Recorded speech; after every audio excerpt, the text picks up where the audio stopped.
அவ கூட அடிமன் போயிட்டு இருக்கா பொம்பளை போயிட்டு என்ன கல்யாணம் பண்ணிட்டு கைய விட சொல்ல கைய விட சொல்ல கைய விட சொல்ல அவனை நம்ம அதான் சொல்லிட்டேன்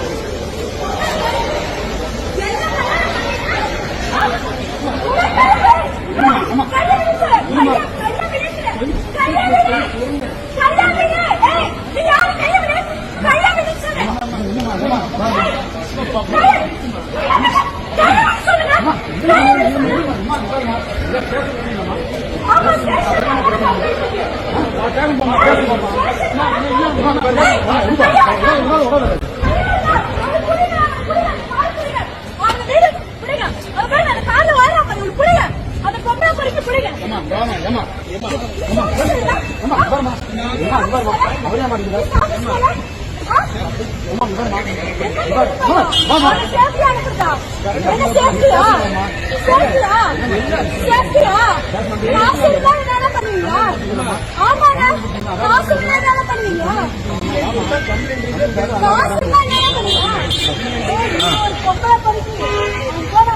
கல்யாணம்